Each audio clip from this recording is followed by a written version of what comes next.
Job. Chapter 1.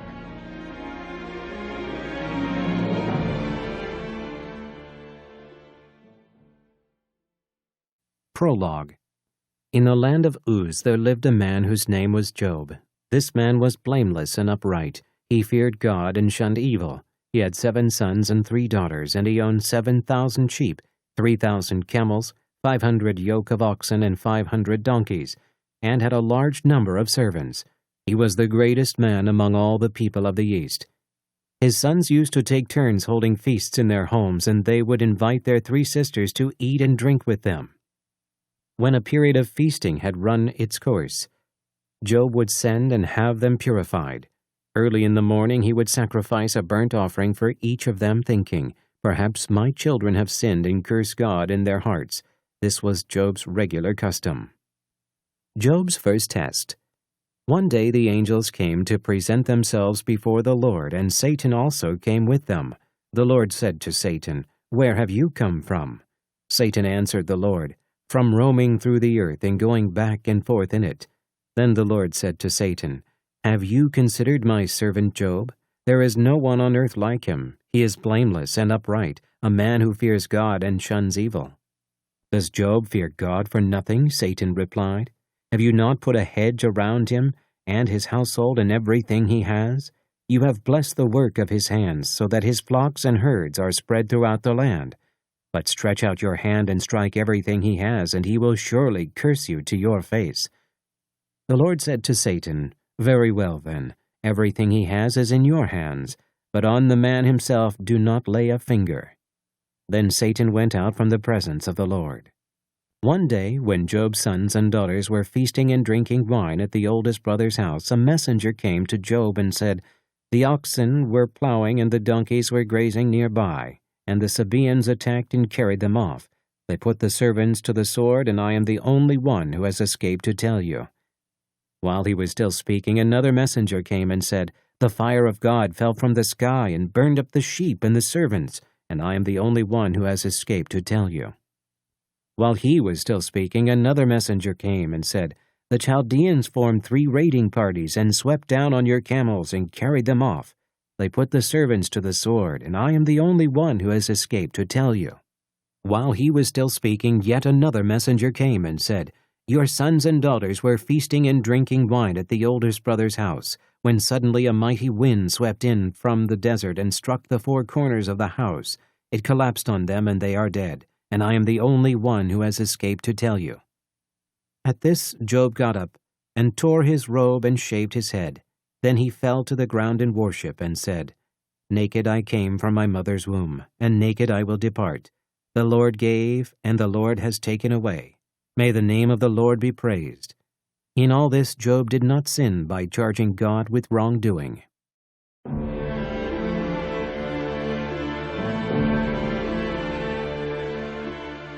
Job. Chapter 2.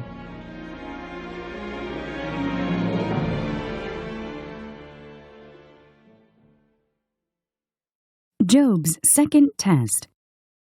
On another day the angels came to present themselves before the Lord, and Satan also came with them to present himself before him. And the Lord said to Satan, "Where have you come from?"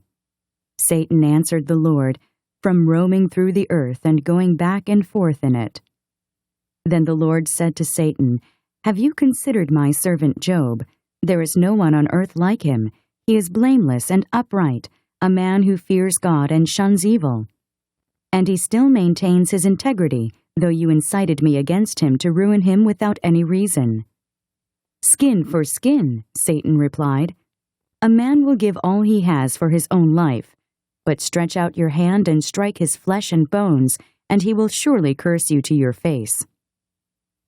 The Lord said to Satan, "Very well then, he is in your hands, but you must spare his life." So Satan went out from the presence of the Lord and afflicted Job with painful sores from the soles of his feet to the top of his head. Then Job took a piece of broken pottery and scraped himself with it as he sat among the ashes. His wife said to him, "Are you still holding on to your integrity? Curse God and die." He replied, You are talking like a foolish woman. Shall we accept good from God and not trouble?" In all this, Job did not sin in what he said. Job's 3 friends. When Job's 3 friends, Eliphaz the Temanite, Bildad the Shuhite, and Zophar the Naamathite, heard about all the troubles that had come upon him, they set out from their homes and met together by agreement to go and sympathize with him and comfort him. When they saw him from a distance, they could hardly recognize him. They began to weep aloud, and they tore their robes and sprinkled dust on their heads. Then they sat on the ground with him for 7 days and 7 nights. No one said a word to him, because they saw how great his suffering was.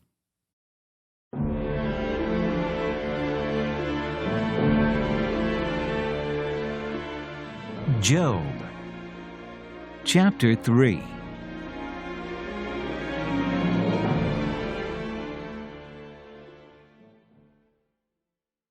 Job speaks.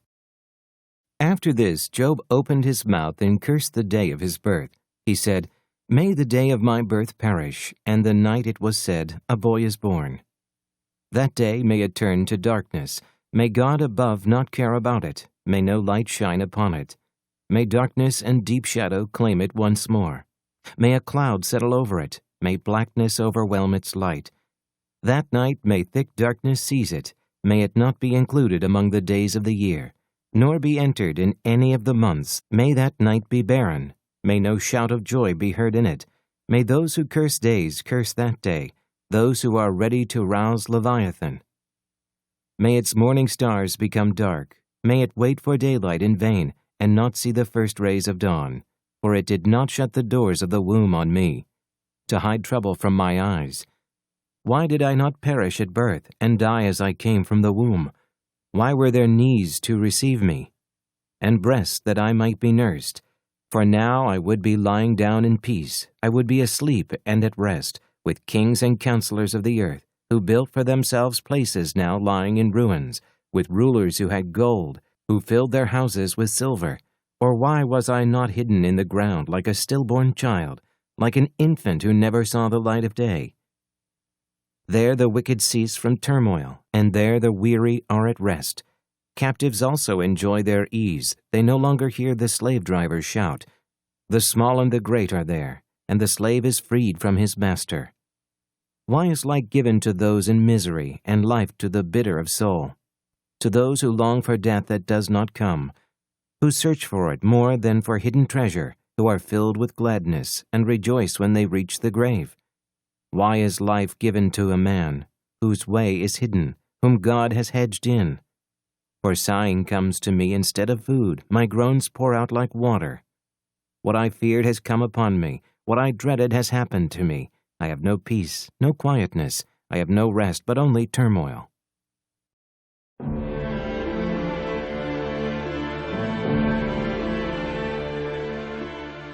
Job, Chapter 4.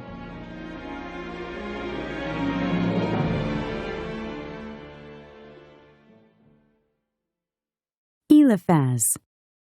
Then Eliphaz the Temanite replied, "If someone ventures a word with you, will you be impatient? But who can keep from speaking? Think how you have instructed many, how you have strengthened feeble hands. Your words have supported those who stumbled.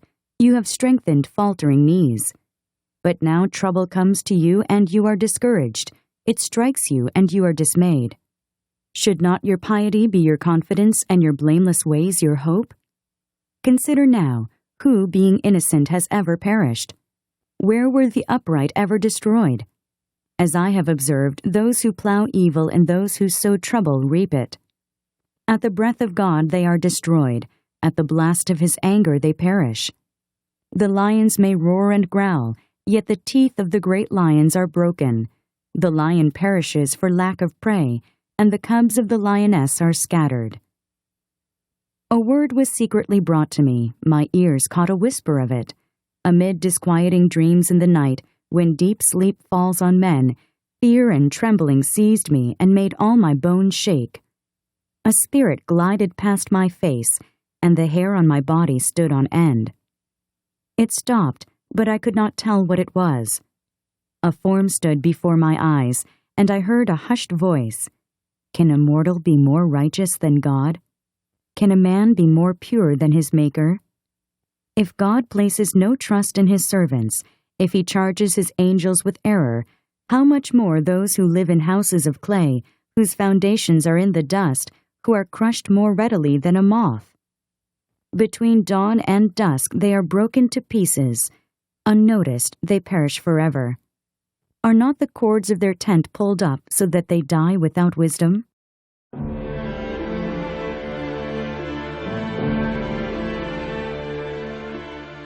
Job, chapter 5.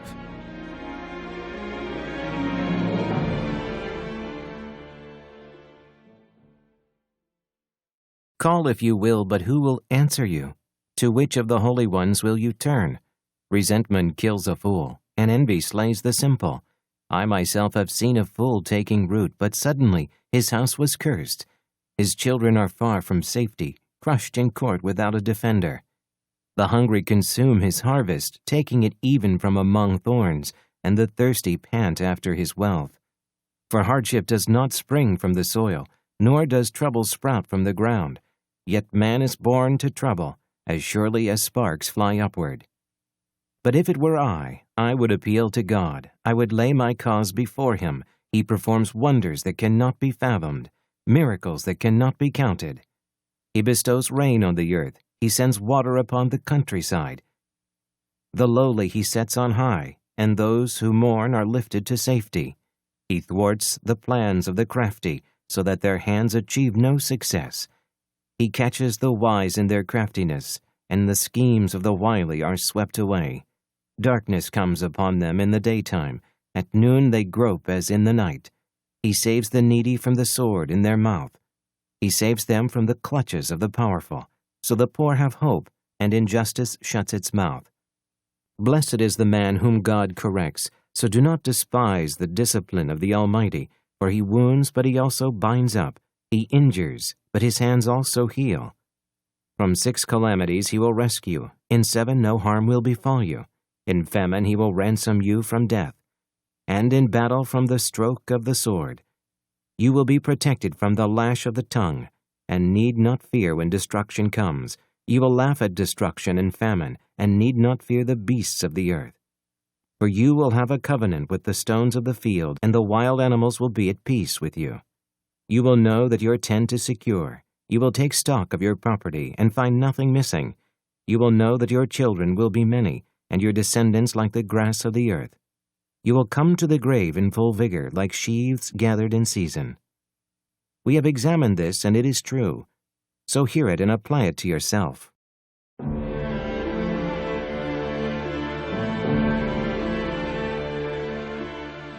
Job, chapter 6.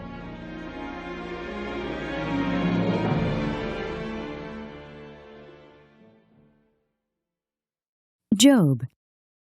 Then Job replied, "If only my anguish could be weighed and all my misery be placed on the scales, I would surely outweigh the sand of the seas. No wonder my words have been impetuous. The arrows of the Almighty are in me. My spirit drinks in their poison. God's terrors are marshaled against me. Does a wild donkey bray when it has grass, or an ox bellow when it has fodder? Is tasteless food eaten without salt, or is there flavor in the white of an egg? I refuse to touch it. Such food makes me ill. Oh, that I might have my request, that God would grant what I hope for, that God would be willing to crush me, to let loose his hand and cut me off. Then I would still have this consolation, my joy in unrelenting pain, that I had not denied the words of the Holy One. What strength do I have that I should still hope? What prospects that I should be patient? Do I have the strength of stone? Is my flesh bronze? Do I have any power to help myself now that success has been driven from me? A despairing man should have the devotion of his friends, even though he forsakes the fear of the Almighty. But my brothers are as undependable as intermittent streams.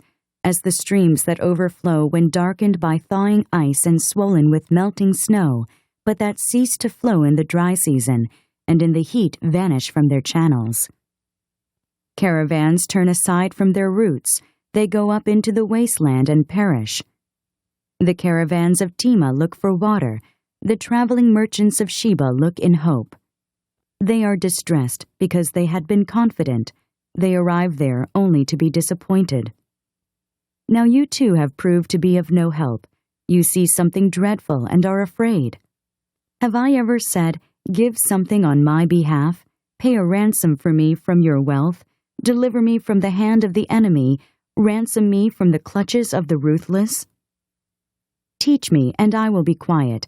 Show me where I have been wrong. How painful are honest words! But what do your arguments prove? Do you mean to correct what I say, and treat the words of a despairing man as wind? You would even cast lots for the fatherless and barter away your friend. But now be so kind as to look at me. Would I lie to your face? Relent, do not be unjust. Reconsider, for my integrity is at stake. Is there any wickedness on my lips? Can my mouth not discern malice?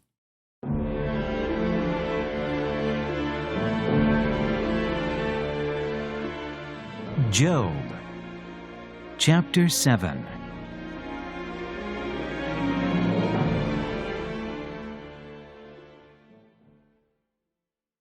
Does not man have hard service on earth? Are not his days like those of a hired man, like a slave longing for the evening shadows, or a hired man waiting eagerly for his wages? So I have been allotted months of futility, and nights of misery have been assigned to me. When I lie down, I think, how long before I get up? The night drags on, and I toss till dawn. My body is clothed with worms and scabs. My skin is broken and festering. My days are swifter than a weaver's shuttle, and they come to an end without hope. Remember, O God, that my life is but a breath.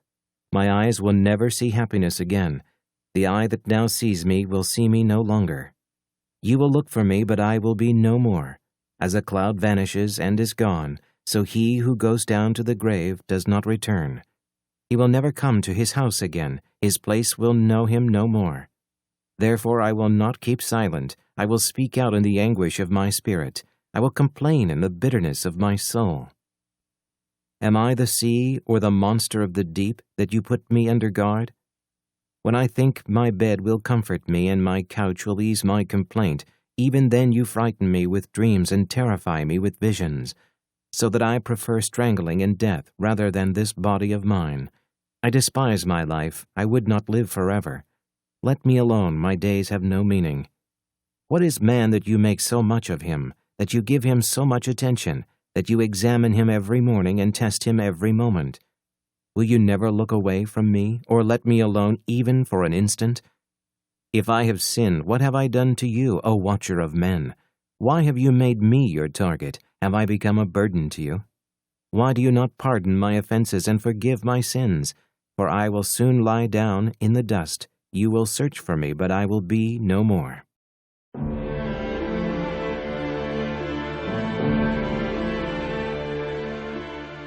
Job, chapter 8.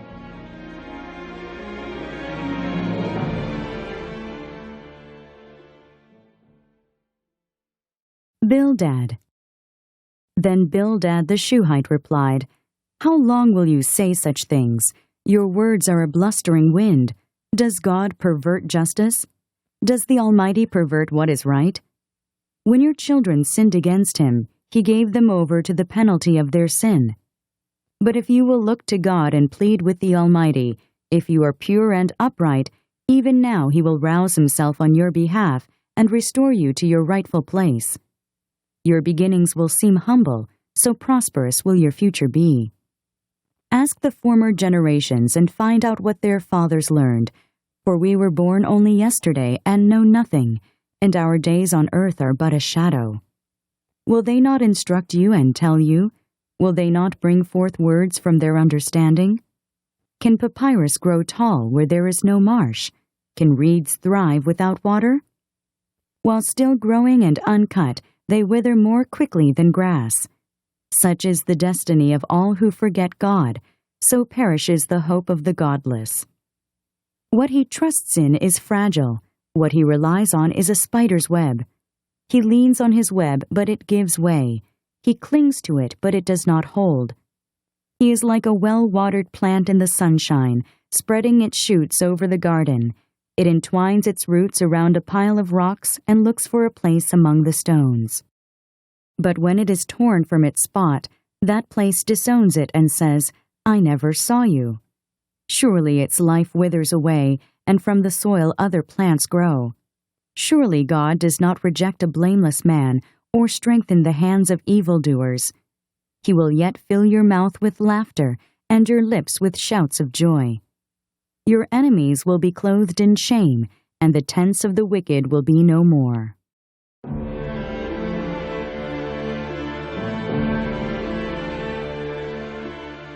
Job, chapter 9.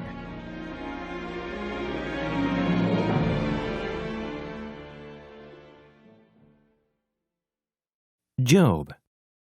Then Job replied, "Indeed I know that this is true, but how can a mortal be righteous before God?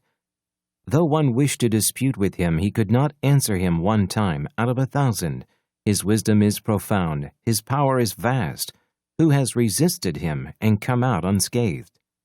He moves mountains without their knowing it, and overturns them in his anger. He shakes the earth from its place and makes its pillars tremble. He speaks to the sun, and it does not shine. He seals off the light of the stars.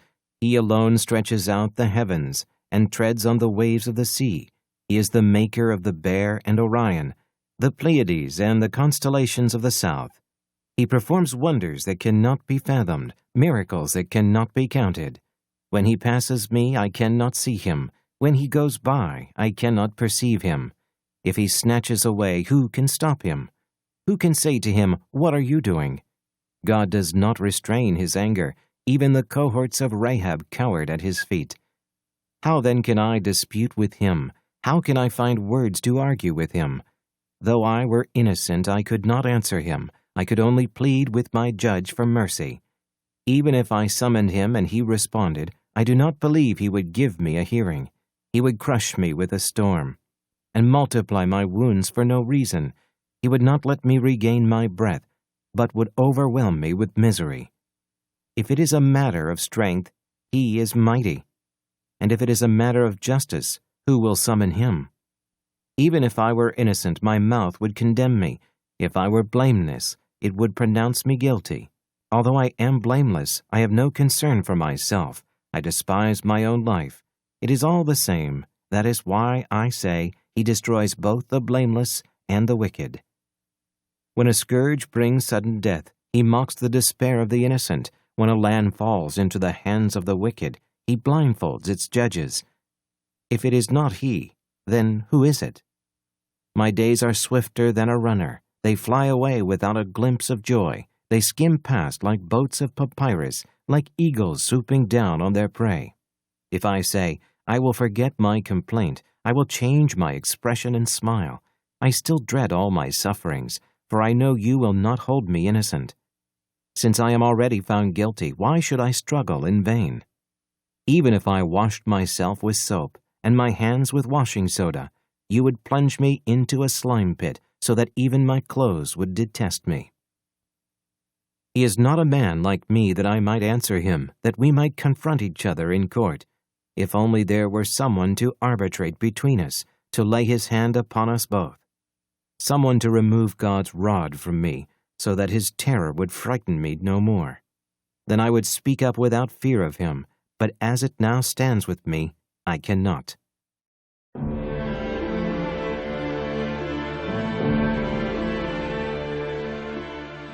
Job, chapter 10.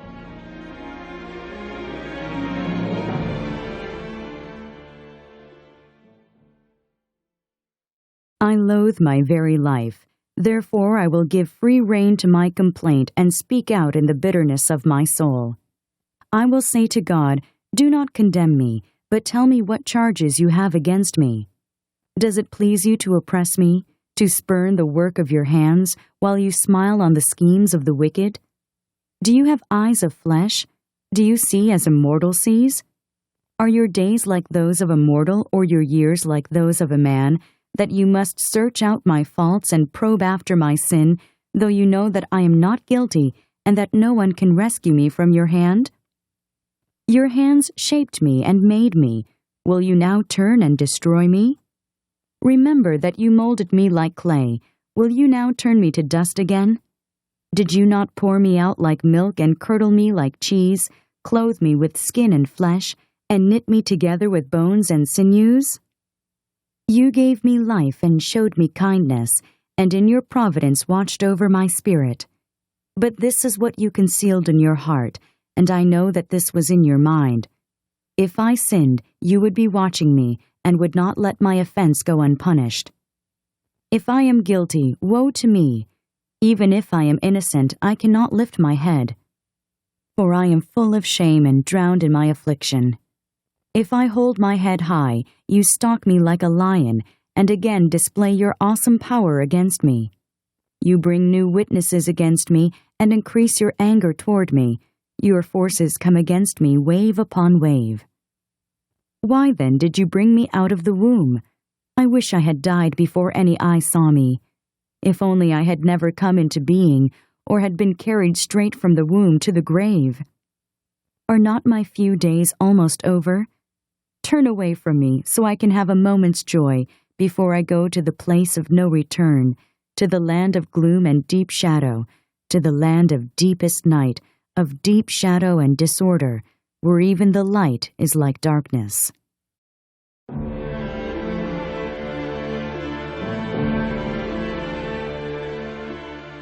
Job, chapter 11.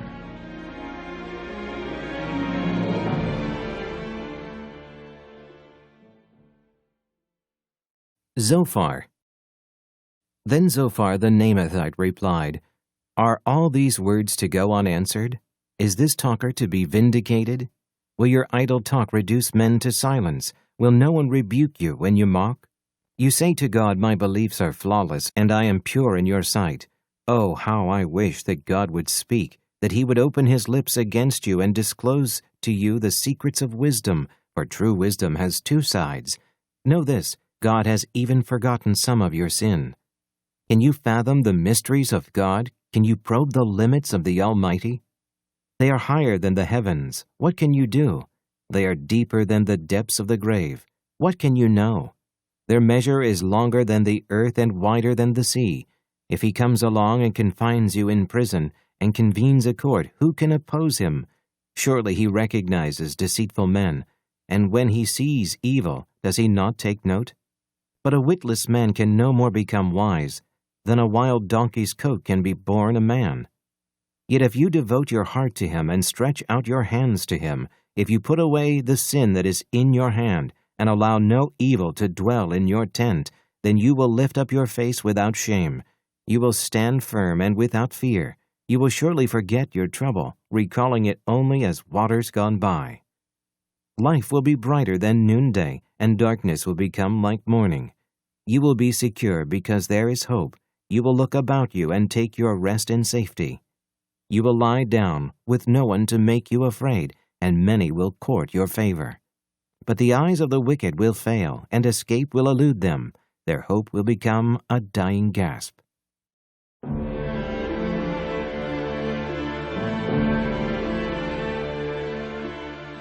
Job, chapter 12.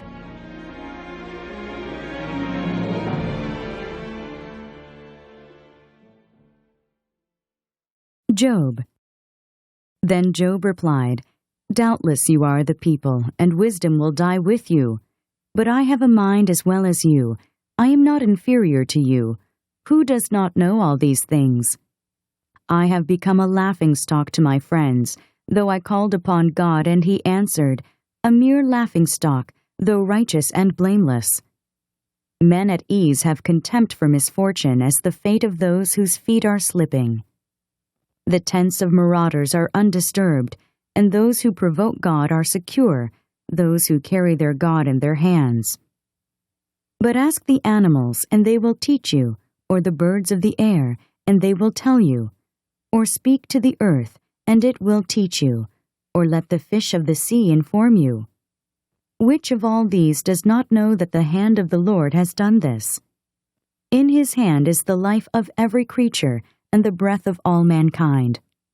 Does not the ear test words as the tongue tastes food? Is not wisdom found among the aged? Does not long life bring understanding? To God belong wisdom and power, counsel and understanding are his. What he tears down cannot be rebuilt, the man he imprisons cannot be released. If he holds back the waters, there is drought. If he lets them loose, they devastate the land. To him belong strength and victory, both deceived and deceiver are his.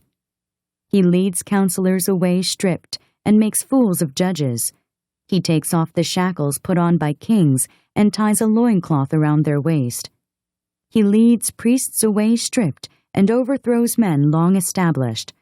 He silences the lips of trusted advisers, and takes away the discernment of elders. He pours contempt on nobles, and disarms the mighty. He reveals the deep things of darkness, and brings deep shadows into the light. He makes nations great, and destroys them. He enlarges nations, and disperses them. He deprives the leaders of the earth of their reason. He sends them wandering through a trackless waste. They grope in darkness with no light. He makes them stagger like drunkards.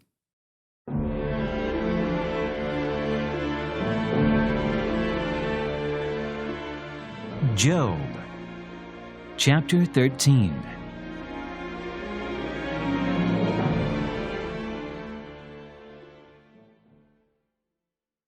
My eyes have seen all this, my ears have heard and understood it.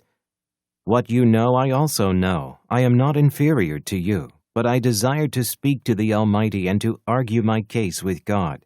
You, however, smear me with lies. You are worthless physicians, all of you. If only you would be altogether silent, for you, that would be wisdom. Hear now my argument. Listen to the plea of my lips. Will you speak wickedly on God's behalf? Will you speak deceitfully for him? Will you show him partiality? Will you argue the case for God? Would it turn out well if he examined you? Could you deceive him as you might deceive men? He would surely rebuke you if you secretly showed partiality. Would not his splendor terrify you? Would not the dread of him fall on you? Your maxims are proverbs of ashes. Your defenses are defenses of clay. Keep silent and let me speak. Then let come to me what may. Why do I put myself in jeopardy and take my life in my hands? Though he slay me, yet will I hope in him. I will surely defend my ways to his face. Indeed, this will turn out for my deliverance. For no godless man would dare come before him. Listen carefully to my words. Let your ears take in what I say. Now that I have prepared my case, I know I will be vindicated. Can anyone bring charges against me? If so, I will be silent and die. Only grant me these two things, O God, and then I will not hide from you. Withdraw your hand far from me, and stop frightening me with your terrors. Then summon me, and I will answer, or let me speak, and you reply. How many wrongs and sins have I committed? Show me my offense and my sin. Why do you hide your face and consider me your enemy? Will you torment a wind-blown leaf? Will you chase after dry chaff? For you write down bitter things against me, and make me inherit the sins of my youth. You fasten my feet in shackles. You keep close watch on all my paths by putting marks on the soles of my feet. So man wastes away like something rotten, like a garment eaten by moths.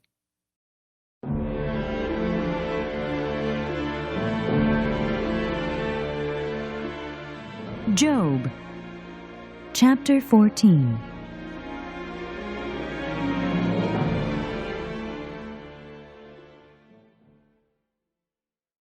Man born of woman is a few days and full of trouble. He springs up like a flower and withers away. Like a fleeting shadow, he does not endure. Do you fix your eye on such a one? Will you bring him before you for judgment? Who can bring what is pure from the impure? No one. Man's days are determined. You have decreed the number of his months, and have set limits he cannot exceed. So look away from him and let him alone, till he has put in his time like a hired man. At least there is hope for a tree. If it is cut down, it will sprout again, and its new shoots will not fail.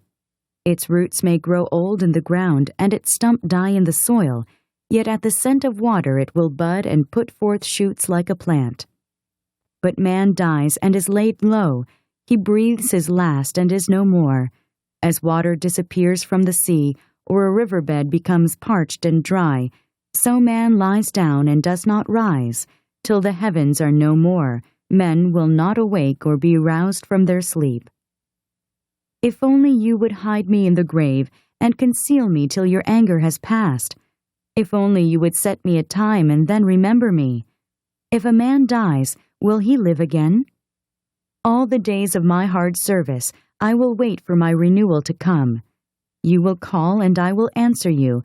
You will long for the creature your hands have made. Surely then you will count my steps, but not keep track of my sin. My offenses will be sealed up in a bag. You will cover over my sin.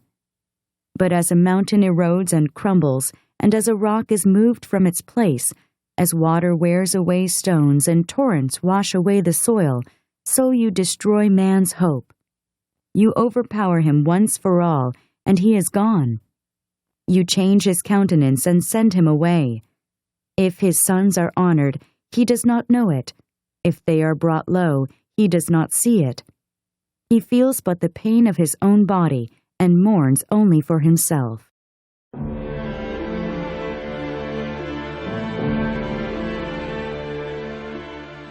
Job, chapter 15.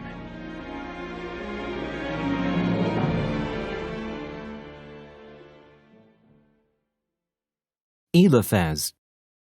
Then Eliphaz the Temanite replied, Would a wise man answer with empty notions, or fill his belly with the hot east wind?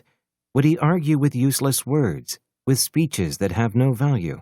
But you even undermine piety, and hinder devotion to God. Your sin prompts your mouth. You adopt the tongue of the crafty. Your own mouth condemns you, not mine. Your own lips testify against you. Are you the first man ever born? Were you brought forth before the hills? Do you listen in on God's counsel? Do you limit wisdom to yourself? What do you know that we do not know? What insights do you have that we do not have? The gray-haired and the aged are on our side, men even older than your father. Are God's consolations not enough for you? Words spoken gently to you? Why has your heart carried you away, and why do your eyes flash, so that you vent your rage against God and pour out such words from your mouth? What is man that he could be pure, or one born of woman that he could be righteous? If God places no trust in his holy ones, if even the heavens are not pure in his eyes, how much less man who is vile and corrupt, who drinks up evil like water? Listen to me, and I will explain to you. Let me tell you what I have seen, what wise men have declared, hiding nothing received from their fathers, to whom alone the land was given, when no alien passed among them. All his days the wicked man suffers torment, the ruthless, through all the years stored up for him. Terrifying sounds fill his ears. When all seems well, marauders attack him. He despairs of escaping the darkness. He is marked for the sword. He wanders about, food for vultures. He knows the day of darkness is at hand. Distress and anguish fill him with terror. They overwhelm him like a king poised to attack, because he shakes his fist at God and vaunts himself against the Almighty, defiantly charging against him with a thick, strong shield. Though his face is covered with fat, and his waist bulges with flesh, he will inhabit ruined towns and houses where no one lives, houses crumbling to rubble. He will no longer be rich, and his wealthy will not endure, nor will his possessions spread over the land. He will not escape the darkness. A flame will wither his shoots, and the breath of God's mouth will carry him away. Let him not deceive himself by trusting what is worthless, for he will get nothing in return. Before his time he will be paid in full, and his branches will not flourish. He will be like a vine stripped of its unripe grapes, like an olive tree shedding its blossoms. For the company of the godless will be barren, and fire will consume the tents of those who love bribes. They conceive trouble and give birth to evil. Their womb fashions deceit.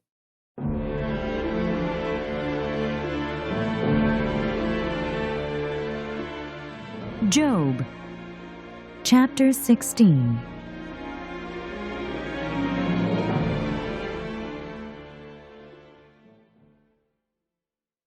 Job. Then Job replied, I have heard many things like these. Miserable comforters are you all. Will your long-winded speeches never end? What ails you that you keep on arguing? I also could speak like you if you were in my place. I could make fine speeches against you and shake my head at you, but my mouth would encourage you. Comfort from my lips would bring you relief. Yet if I speak, my pain is not relieved, and if I refrain, it does not go away. Surely, O God, you have worn me out. You have devastated my entire household. You have bound me, and it has become a witness. My gauntness rises up and testifies against me. God assails me and tears me in his anger, and gnashes his teeth at me. My opponent fastens on me his piercing eyes. Men open their mouths to jeer at me. They strike my cheek in scorn and unite together against me. God has turned me over to evil men and thrown me into the clutches of the wicked. All was well with me, but he shattered me. He seized me by the neck and crushed me. He has made me his target. His archers surround me. Without pity, he pierces my kidneys and spills my gall on the ground. Again and again he bursts upon me. He rushes at me like a warrior. I have sewed sackcloth over my skin and buried my brow in the dust. My face is red with weeping. Deep shadows ring my eyes. Yet my hands have been free from violence, and my prayer is pure. O earth, do not cover my blood. May my cry never be laid to rest. Even now my witness is in heaven. My advocate is on high. My intercessor is my friend as my eyes pour out tears to God. On behalf of a man he pleads with God as a man pleads for his friend. Only a few years will pass before I go on the journey of no return.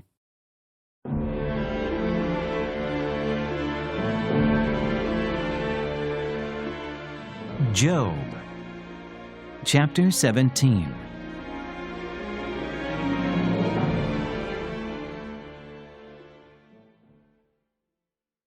My spirit is broken, my days are cut short, the grave awaits me. Surely mockers surround me, my eyes must dwell on their hostility. Give me, O God, the pledge you demand. Who else will put up security for me? You have closed their minds to understanding, therefore you will not let them triumph. If a man denounces his friends for reward, the eyes of his children will fail.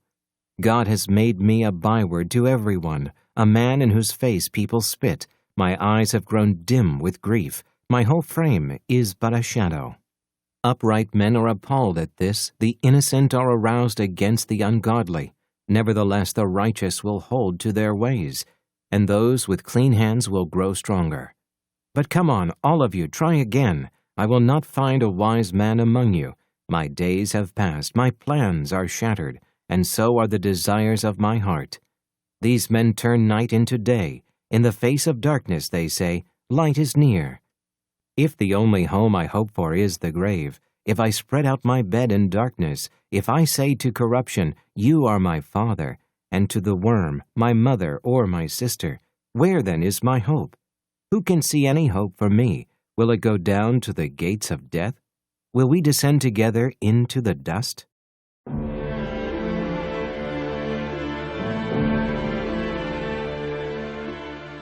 Job, chapter 18.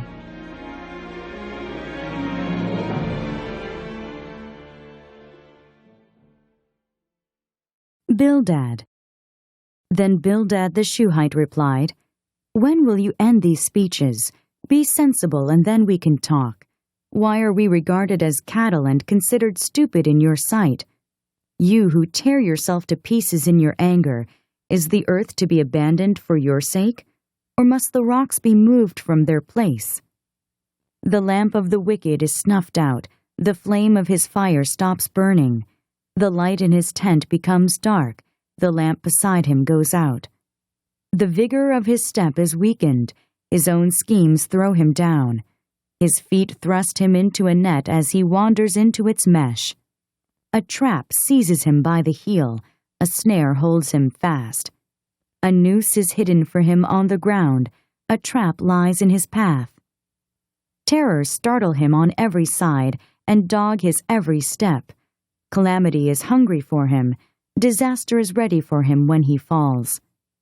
It eats away parts of his skin, death's firstborn devours his limbs. He is torn from the security of his tent and marched off to the king of terrors. Fire resides in his tent, burning sulfur is scattered over his dwelling. His roots dry up below and his branches wither above. The memory of him perishes from the earth. He has no name in the land. He is driven from light into darkness and is banished from the world. He has no offspring or descendants among his people, no survivor where once he lived. Men of the west are appalled at his fate. Men of the east are seized with horror. Surely such is the dwelling of an evil man. Such is the place of one who knows not God.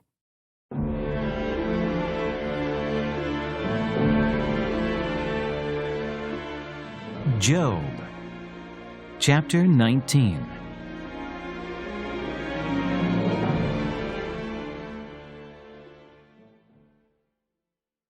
Job. Then Job replied, "How long will you torment me and crush me with words? 10 times now you have reproached me, shamelessly you attacked me. If it is true that I have gone astray, my error remains my concern alone. If indeed you would exalt yourselves above me, and use my humiliation against me, then know that God has wronged me and drawn his net around me. Though I cry, 'I've been wronged,' I get no response. Though I call for help, there is no justice. He has blocked my way so I cannot pass. He has shrouded my paths in darkness. He has stripped me of my honor and removed the crown from my head. He tears me down on every side till I am gone. He uproots my hope like a tree. His anger burns against me. He counts me among his enemies. His troops advance in force. They build a siege ramp against me and encamp around my tent. He has alienated my brothers from me. My acquaintances are completely estranged from me. My kinsmen have gone away. My friends have forgotten me. My guests and my maidservants count me a stranger. They look upon me as an alien. I summon my servant, but he does not answer. Though I beg him with my own mouth, my breath is offensive to my wife. I am loathsome to my own brothers. Even the little boys scorn me. When I appear, they ridicule me. All my intimate friends detest me. Those I love have turned against me. I am nothing but skin and bones. I have escaped with only the skin of my teeth. Have pity on me, my friends. Have pity, for the hand of God has struck me. Why do you pursue me as God does? Will you never get enough of my flesh? Oh, that my words were recorded, that they were written on a scroll, that they were inscribed with an iron tool, on lead, or engraved in rock forever. I know that my Redeemer lives, and that in the end he will stand upon the earth. And after my skin has been destroyed, yet in my flesh I will see God. I myself will see him with my own eyes, I, and not another. How my heart yearns within me! If you say, 'How will we hound him?' since the root of the trouble lies in him, you should fear the sword yourselves, for wrath will bring punishment by the sword. And then you will know that there is judgment."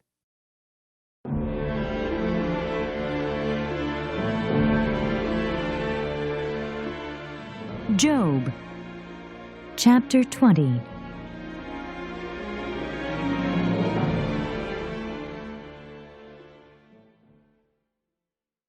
Zophar.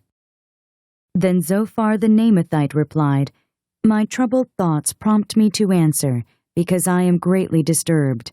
I hear a rebuke that dishonors me, and my understanding inspires me to reply. Surely you know how it has been from of old, ever since man was placed on the earth, that the mirth of the wicked is brief, the joy of the godless lasts but a moment. Though his pride reaches to the heavens, and his head touches the clouds, he will perish forever, like his own dung. Those who have seen him will say, Where is he? Like a dream he flies away, no more to be found, vanished like a vision of the night. The eye that saw him will not see him again, his place will look on him no more.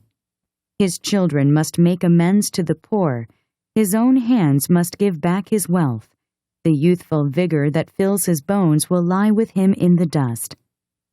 Though evil is sweet in his mouth, and he hides it under his tongue, though he cannot bear to let it go, and keeps it in his mouth, yet his food will turn sour in his stomach, it will become the venom of serpents within him.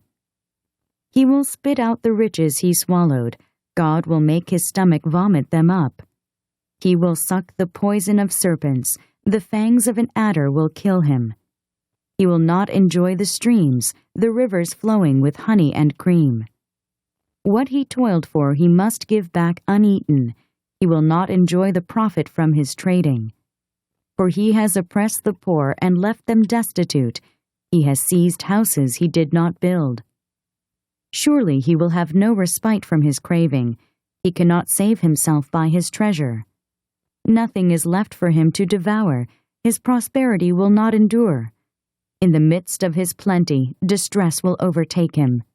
The full force of misery will come upon him. When he has filled his belly, God will vent his burning anger against him, and rain down his blows upon him. Though he flees from an iron weapon, a bronze-tipped arrow pierces him.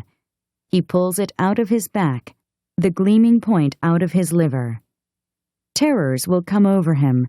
Total darkness lies in wait for his treasures.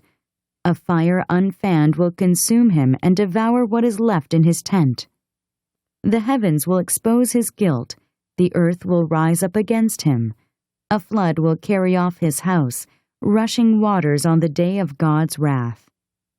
Such is the fate God allots the wicked, the heritage appointed for them by God.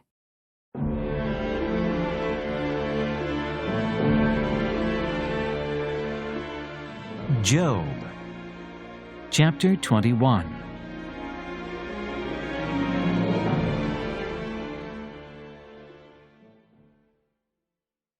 Job. Then Job replied, Listen carefully to my words. Let this be the consolation you give me. Bear with me while I speak, and after I have spoken, mock on. Is my complaint directed to men? Why should I not be impatient? Look at me and be astonished. Clap your hand over your mouth. When I think about this, I am terrified. Trembling seizes my body. Why do the wicked live on, growing old and increasing in power? They see their children established around them, their offspring before their eyes. Their homes are safe and free from fear. The rod of God is not upon them. Their bulls never fail to breed. Their cows calve and do not miscarry. They send forth their children as a flock. Their little ones dance about. They sing to the music of tambourine and harp. They make merry to the sound of the flute. They spend their years in prosperity and go down to the grave in peace. Yet they say to God, Leave us alone. We have no desire to know your ways. Who is the Almighty that we should serve him?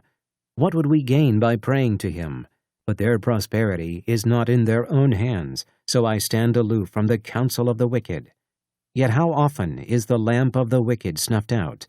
How often does calamity come upon them, the fate God allots in his anger? How often are they like straw before the wind, like chaff swept away by a gale? It is said, God stores up a man's punishment for his sons. Let him repay the man himself so that he will know it. Let his own eyes see his destruction. Let him drink of the wrath of the Almighty. For what does he care about the family he leaves behind when his allotted months come to an end? Can anyone teach knowledge to God, since he judges even the highest? One man dies in full vigor, completely secure and at ease, his body well nourished, his bones rich with marrow. Another man dies in bitterness of soul, never having enjoyed anything good, Side by side they lie in the dust, and worms cover them both. I know full well what you are thinking, the schemes by which you would wrong me. You say, Where now is the great man's house, the tents where wicked men live? Have you never questioned those who travel? Have you paid no regard to their accounts? That the evil man is spared from the day of calamity, that he is delivered from the day of wrath? Who denounces his conduct to his face? Who repays him for what he has done? He is carried to the grave, and watch is kept over his tomb. The soil in the valley is sweet to him. All men follow after him, and a countless throng goes before him. So how can you console me with your nonsense? Nothing is left of your answers but falsehood.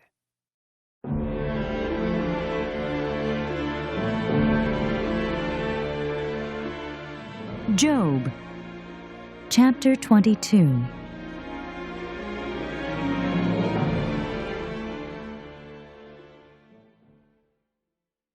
Eliphaz. Then Eliphaz the Temanite replied, Can a man be of benefit to God? Can even a wise man benefit him? What pleasure would it give the Almighty if you were righteous? What would he gain if your ways were blameless?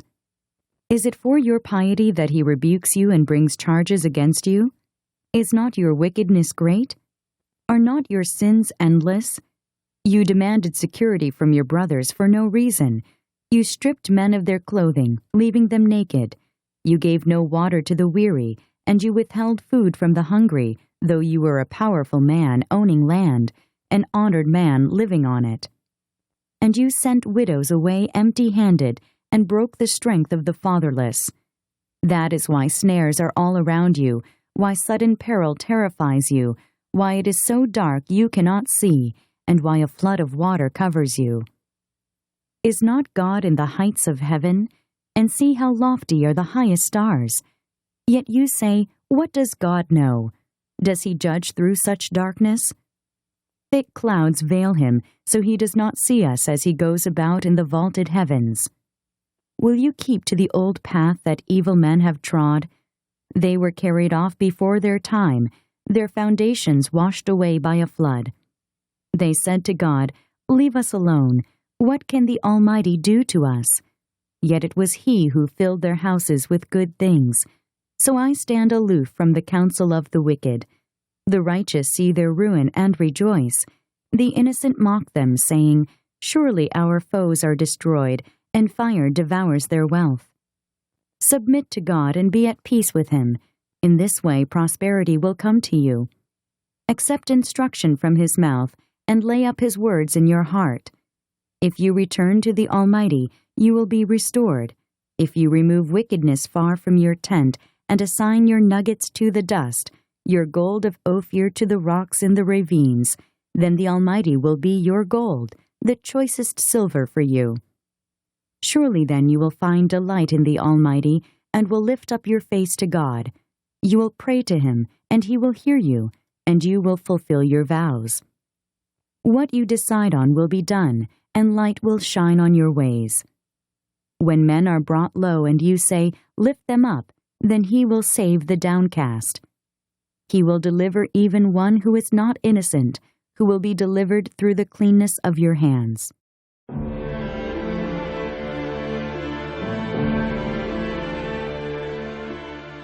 Job, chapter 23.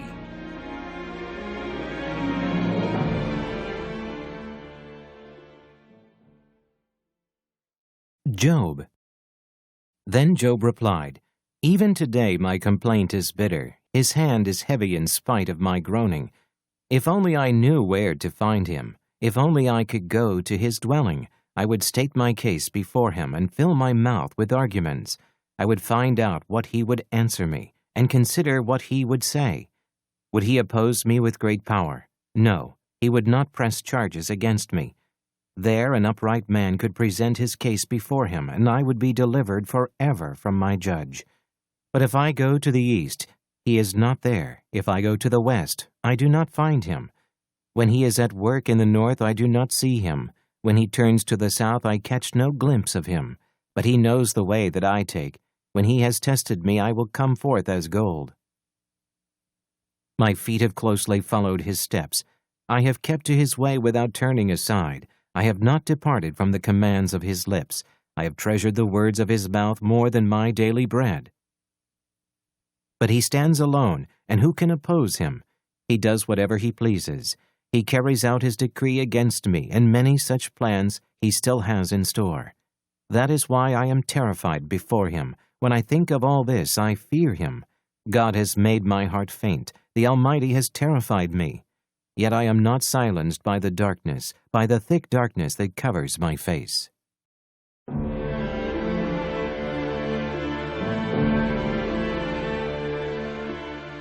Job, chapter 24.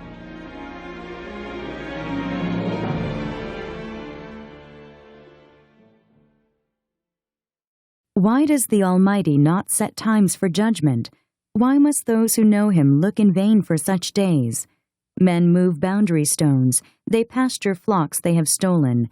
They drive away the orphan's donkey and take the widow's ox in pledge. They thrust the needy from the path and force all the poor of the land into hiding. Like wild donkeys in the desert, the poor go about their labor of foraging food. The wasteland provides food for their children.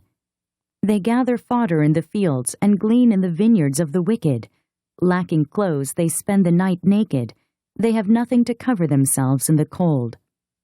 They are drenched by mountain rains and hug the rocks for lack of shelter. The fatherless child is snatched from the breast. The infant of the poor is seized for a debt. Lacking clothes, they go about naked. They carry the sheaves, but still go hungry. They crush olives among the terraces. They tread the winepresses, yet suffer thirst. The groans of the dying rise from the city, and the souls of the wounded cry out for help. But God charges no one with wrongdoing. There are those who rebel against the light, who do not know its ways or stay in its paths. When daylight is gone, the murderer rises up and kills the poor and needy.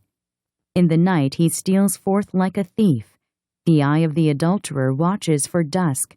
He thinks, "No eye will see me," and he keeps his face concealed. In the dark, men break into houses, but by day they shut themselves in. They want nothing to do with the light. For all of them, deep darkness is their mourning. They make friends with the terrors of darkness. Yet they are foam on the surface of the water. Their portion of the land is cursed, so that no one goes to the vineyards. As heat and drought snatch away the melted snow, so the grave snatches away those who have sinned. The womb forgets them. The worm feasts on them. Evil men are no longer remembered, but are broken like a tree. They prey on the barren and childless woman, and to the widow show no kindness. But God drags away the mighty by his power. Though they become established, they have no assurance of life. He may let them rest in a feeling of security, but his eyes are on their ways. For a little while they are exalted, and then they are gone. They are brought low and gathered up like all others. They are cut off like heads of grain. If this is not so, who can prove me false and reduce my words to nothing?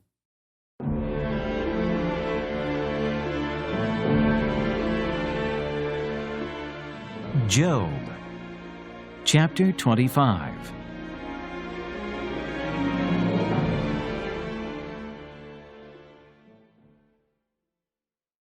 Bildad. Then Bildad the Shuhite replied, "Dominion and awe belong to God. He establishes order in the heights of heaven. Can his forces be numbered? Upon whom does his light not rise? How then can a man be righteous before God? How can one born of woman be pure? Even if the moon is not bright and the stars are not pure in his eyes, how much less man who is but a maggot, a son of man who is only a worm?"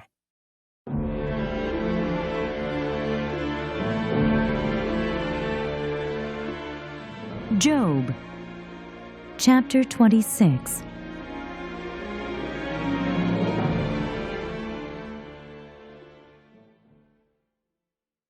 Job. Then Job replied, "How you have helped the powerless, how you have saved the arm that is feeble. What advice you have offered to one without wisdom. and what great insight you have displayed! Who has helped you utter these words, and whose spirit spoke from your mouth?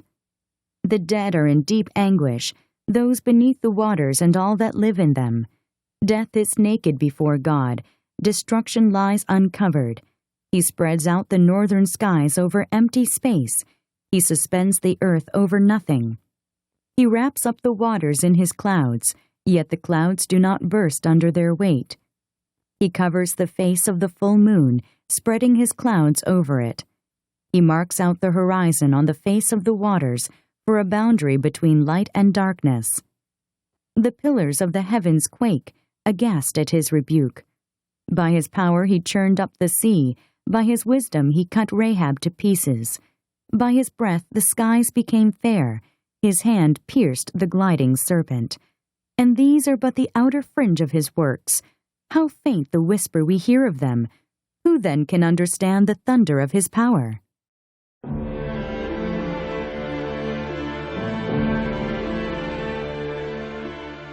Job, chapter 27.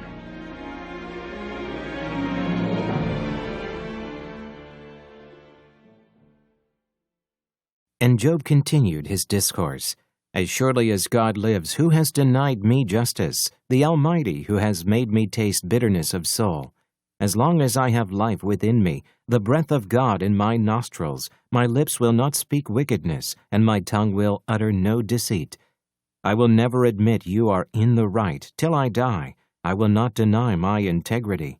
I will maintain my righteousness and never let go of it. My conscience will not reproach me as long as I live. May my enemies be like the wicked, my adversaries like the unjust. For what hope has the godless when he is cut off? When God takes away his life, does God listen to his cry when distress comes upon him? Will he find delight in the Almighty? Will he call upon God at all times? I will teach you about the power of God. The ways of the Almighty I will not conceal. You have all seen this yourselves. Why then this meaningless talk? Here is the fate God allots to the wicked, the heritage a ruthless man receives from the Almighty. However many his children, their fate is the sword. His offspring will never have enough to eat. The plague will bury those who survive him, and their widows will not weep for them. Though he heaps up silver like dust and clothes like piles of clay, what he lays up the righteous will wear, and the innocent will divide his silver. The house he builds is like a moth's cocoon, like a hut made by a watchman. He lies down wealthy, but will do so no more. When he opens his eyes, all is gone. Terrors overtake him like a flood. A tempest snatches him away in the night. The east wind carries him off, and he is gone. It sweeps him out of his place. It hurls itself against him without mercy, as he flees headlong from its power. It clasps its hands in derision, and hisses him out of his place.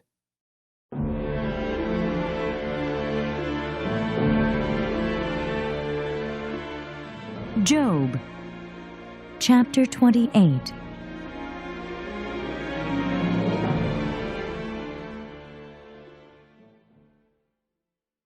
There is a mine for silver and a place where gold is refined. Iron is taken from the earth, and copper is smelted from ore. Man puts an end to the darkness. He searches the farthest recesses for ore in the blackest darkness. Far from where people dwell, he cuts a shaft.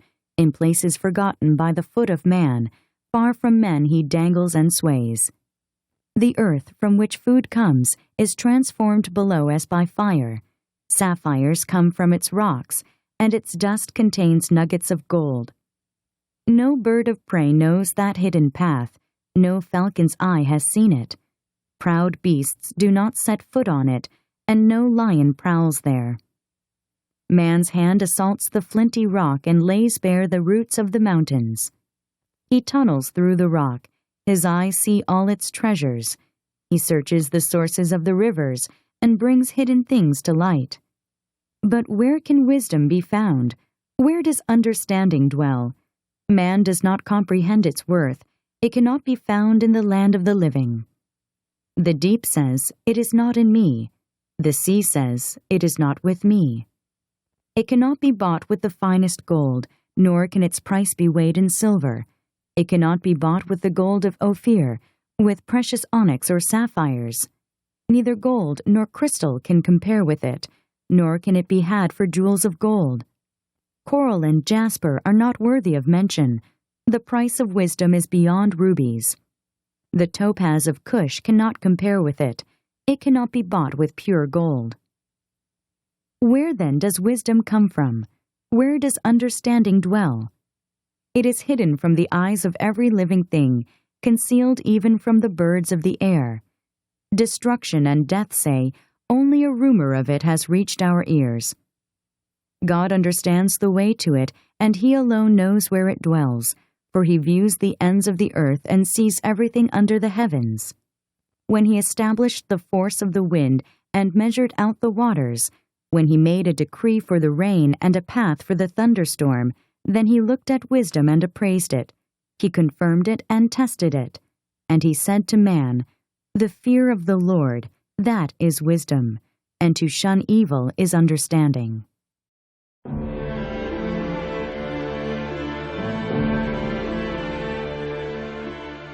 Job, chapter 29.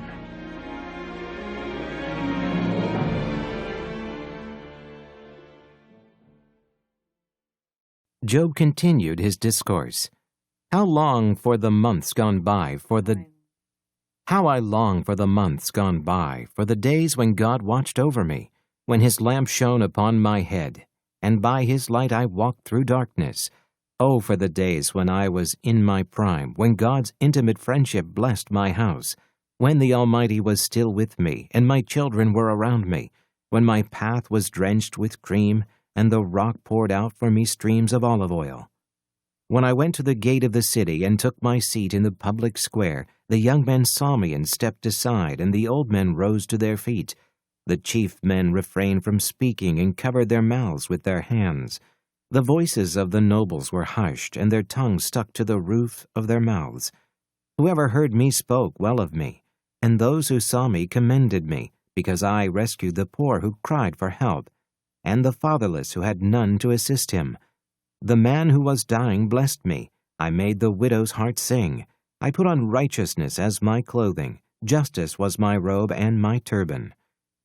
I was eyes to the blind and feet to the lame. I was a father to the needy. I took up the case of the stranger. I broke the fangs of the wicked and snatched the victims from their teeth. I thought, I will die in my own house, my days as numerous as the grains of sand.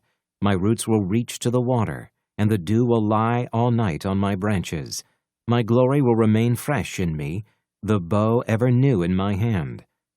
Men listened to me expectantly, waiting in silence for my counsel. After I had spoken, they spoke no more. My words fell gently on their ears. They waited for me as for showers, and drank in my words as the spring rain. When I smiled at them, they scarcely believed it. The light of my face was precious to them. I chose the way for them, and sat as their chief. I dwelt as a king among his troops. I was like one who comforts mourners.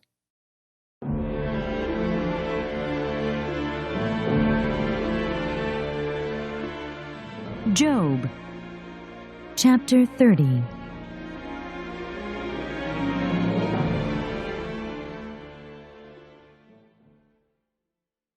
But now they mock me, men younger than I, whose fathers I would have disdained to put with my sheepdogs. Of what use was the strength of their hands to me, since their vigor had gone from them? Haggard from want and hunger, they roamed the parched land in desolate wastelands at night. In the brush they gathered salt herbs, and their food was the root of the broom tree. They were banished from their fellow men, shouted at as if they were thieves. They were forced to live in the dry stream beds, among the rocks and in holes in the ground. They brayed among the bushes and huddled in the undergrowth. A base and nameless brood, they were driven out of the land. And now their sons mock me in song. I have become a byword among them. They detest me and keep their distance. They do not hesitate to spit in my face. Now that God has unstrung my bow and afflicted me, they throw off restraint in my presence. On my right the tribe attacks. They lay snares for my feet. They build their siege ramps against me. They break up my road. They succeed in destroying me without anyone's helping them. They advance as through a gaping breach. Amid the ruins they come rolling in. Terrors overwhelm me. My dignity is driven away as by the wind. My safety vanishes like a cloud. And now my life ebbs away. Days of suffering grip me. Night pierces my bones. My gnawing pains never rest. In His great power, God becomes like clothing to me. He binds me like the neck of my garment. He throws me into the mud, and I am reduced to dust and ashes. I cry out to you, O God, but you do not answer. I stand up, but you merely look at me. You turn on me ruthlessly. With the might of your hand you attack me. You snatch me up and drive me before the wind. You toss me about in the storm. I know you will bring me down to death, to the place appointed for all the living. Surely no one lays a hand on a broken man when he cries for help in his distress. Have I not wept for those in trouble? Has not my soul grieved for the poor? Yet when I hoped for good, evil came. When I looked for light, then came darkness. The churning inside me never stops. Days of suffering confront me.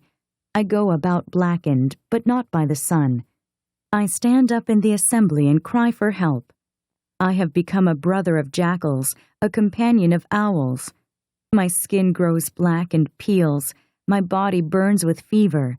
My harp is tuned to mourning, and my flute to the sound of wailing.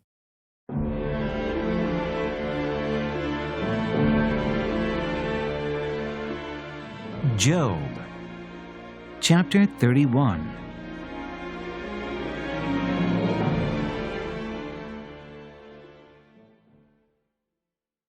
I made a covenant with my eyes not to look lustfully at a girl.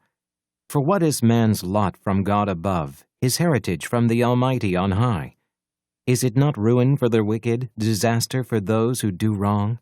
Does he not see my ways and count my every step? If I have walked in falsehood, or my foot has hurried after deceit, let God weigh me in honest scales, and he will know that I am blameless. If my steps have turned from the path, if my heart has been led by my eyes, or if my hands have been defiled, then may others eat what I have sown, and may my crops be uprooted. If my heart has been enticed by a woman, or if I have lurked at my neighbor's door, then may my wife grind another man's grain, and may other men sleep with her. For that would have been shameful, a sin to be judged. It is a fire that burns to destruction. It would have uprooted my harvest. If I have denied justice to my menservants and maidservants, when they had a grievance against me, what will I do when God confronts me? What will I answer when called to account? Did not he who made me in the womb make them? Did not the same one form us both within our mothers? If I have denied the desires of the poor, or let the eyes of the widow grow weary, if I have kept my bread to myself, not sharing it with the fatherless, but from my youth I reared him as would a father, and from my birth I guided the widow. If I have seen anyone perishing for lack of clothing, or a needy man without a garment, and his heart did not bless me, for warming him with the fleece from my sheep, if I have raised my hand against the fatherless, knowing that I had influence in court, then let my arm fall from the shoulder, let it be broken off at the joint, for I dreaded destruction from God, and for fear of his splendor I could not do such things. If I have put my trust in gold, or said to pure gold, you are my security, if I have rejoiced over my great wealth, the fortune my hands had gained, if I have regarded the sun in its radiance, or the moon moving in splendor, so that my heart was secretly enticed, and my hand offered them a kiss of homage, then these also would be sins to be judged, for I would have been unfaithful to God on high. If I have rejoiced at my enemy's misfortune, or gloated over the trouble that came to him, I have not allowed my mouth to sin by invoking a curse against his life. If the men of my household have never said, who has not had his fill of Job's meat? But no stranger had to spend the night in the street, for my door was always open to the traveler. If I have concealed my sin as men do by hiding my guilt in my heart, because I so feared the crowd, and so dreaded the contempt of the clans, that I kept silent and would not go outside. Oh, that I had someone to hear me! I sign now my defense. Let the Almighty answer me. Let my accuser put his indictment in writing. Surely I would wear it on my shoulder. I would put it on like a crown. I would give him an account of my every step. Like a prince, I would approach him. If my land cries out against me, and all its furrows are wet with tears, if I have devoured its yield without payment, or broken the spirit of its tenants, then let briars come up instead of wheat, and weeds instead of barley. The words of Job are ended.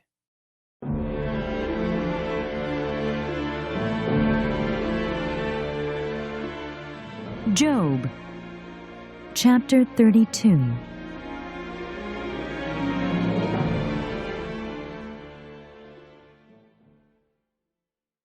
Elihu. So these 3 men stopped answering Job because he was righteous in his own eyes.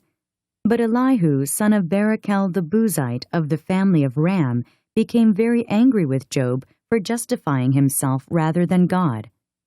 He was also angry with the 3 friends because they had found no way to refute Job and yet had condemned him.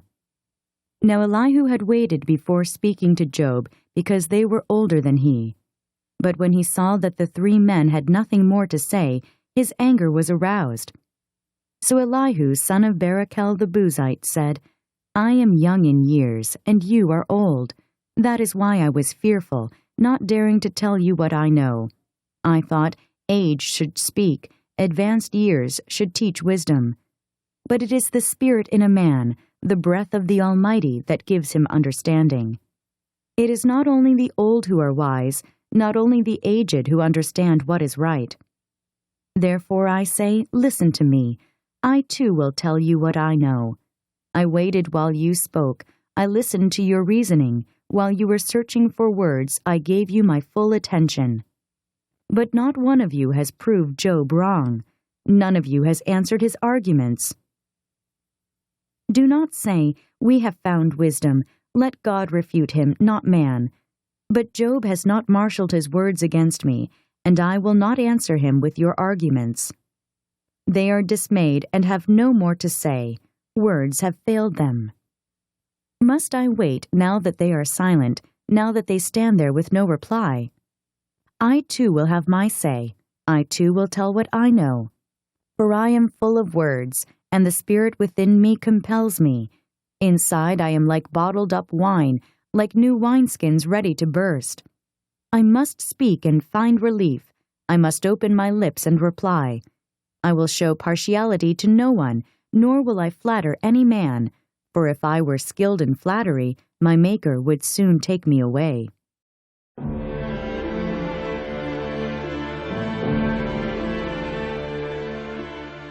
Job, chapter 33.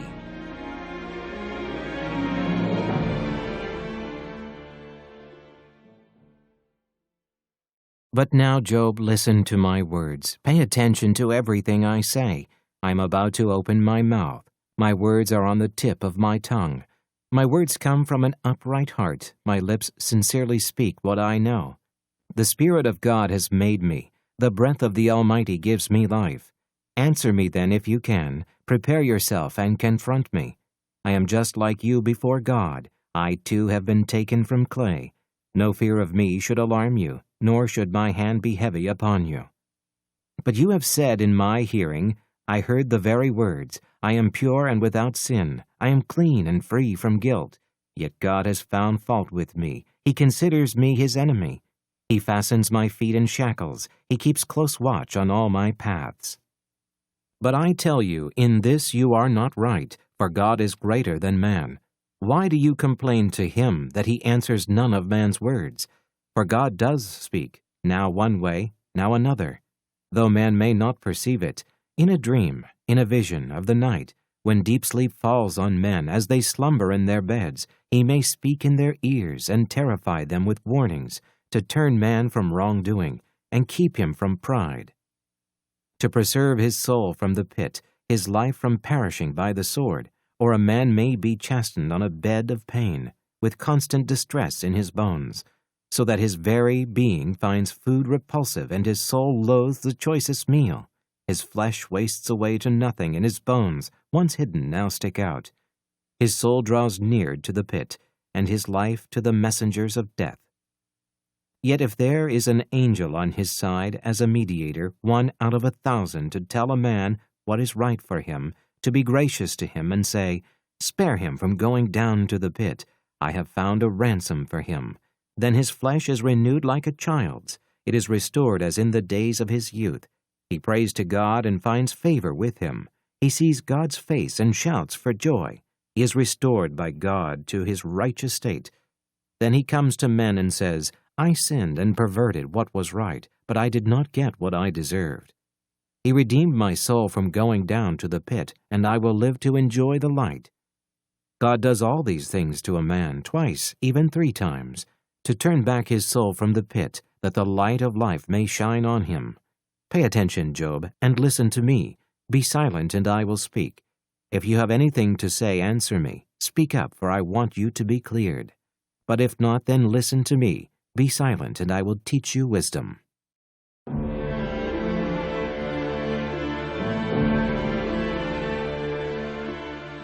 Job, chapter 34.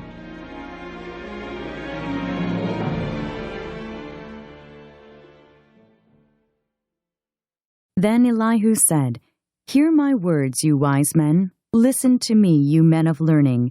For the ear tests words as the tongue tastes food.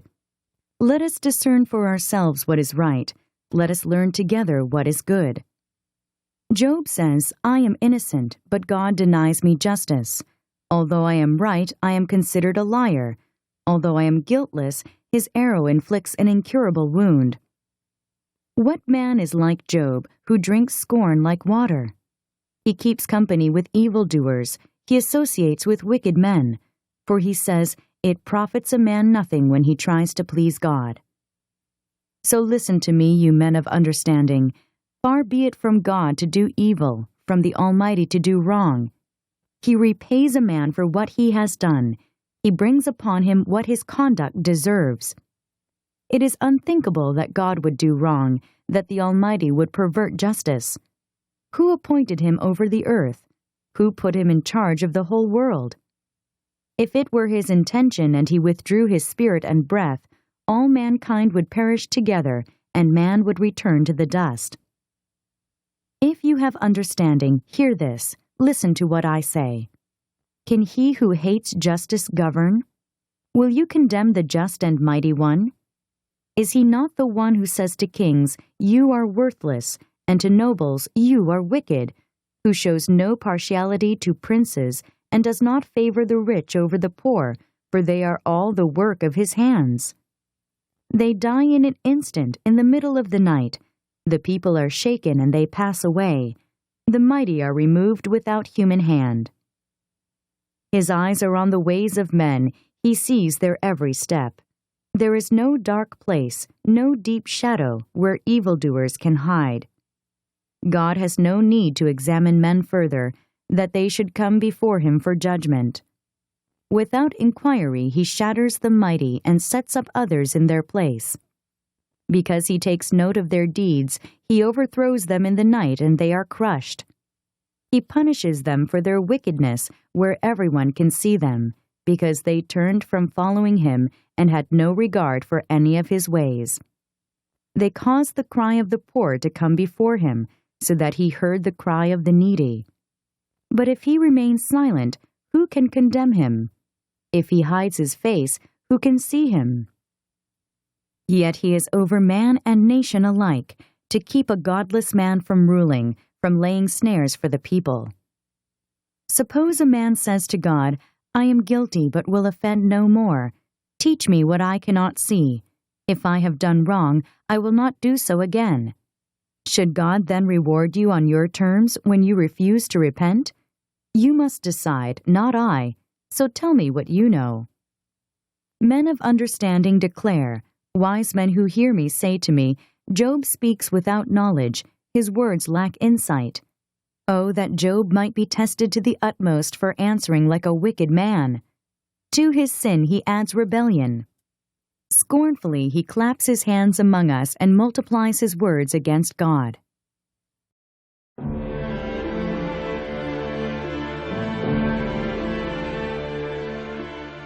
Job, chapter 35.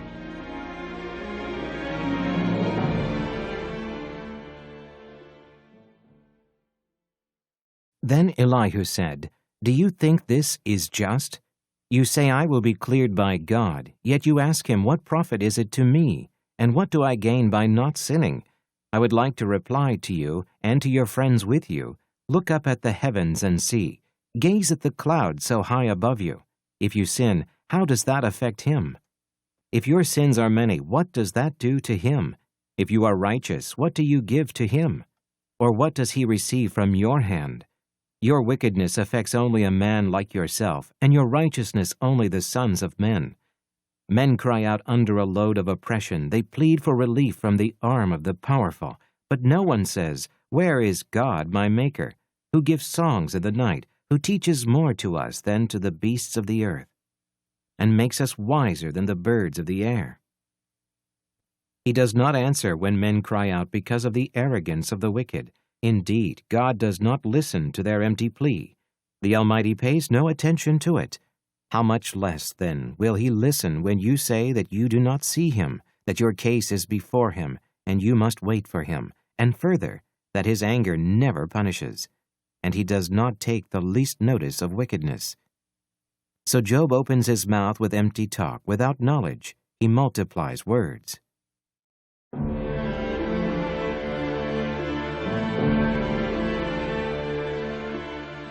Job, chapter 36.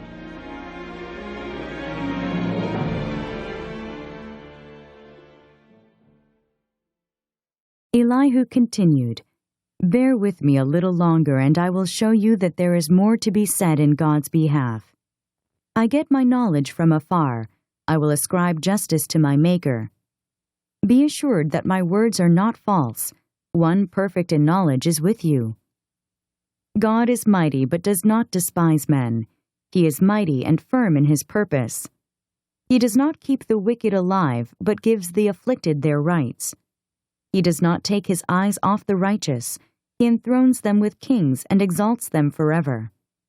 But if men are bound in chains, held fast by cords of affliction, he tells them what they have done, that they have sinned arrogantly. He makes them listen to correction and commands them to repent of their evil. If they obey and serve him, they will spend the rest of their days in prosperity and their years in contentment. But if they do not listen, they will perish by the sword and die without knowledge. The godless in heart harbor resentment. Even when he fetters them, they do not cry for help. They die in their youth among male prostitutes of the shrines. But those who suffer he delivers in their suffering. He speaks to them in their affliction. He is wooing you from the jaws of distress to a spacious place free from restriction, to the comfort of your table laden with choice food. But now you are laden with the judgment due the wicked. Judgment and justice have taken hold of you. Be careful that no one entices you by riches. Do not let a large bribe turn you aside. Would your wealth or even your mighty efforts sustain you so you would not be in distress? Do not long for the night, to drag people away from their homes. Beware of turning to evil, which you seem to prefer to affliction. God is exalted in his power. Who is a teacher like him? Who has prescribed his ways for him, or said to him, 'You have done wrong'? Remember to extol his work, which men have praised in song. All mankind has seen it. Men gaze on it from afar. How great is God, beyond our understanding! The number of his years is past finding out. He draws up the drops of water, which distill as rain to the streams. The clouds pour down their moisture, and abundant showers fall on mankind. Who can understand how he spreads out the clouds, how he thunders from his pavilion? See how he scatters his lightning about him, bathing the depths of the sea. This is the way he governs the nations and provides food in abundance. He fills his hands with lightning and commands it to strike its mark. His thunder announces the coming storm. Even the cattle make known its approach.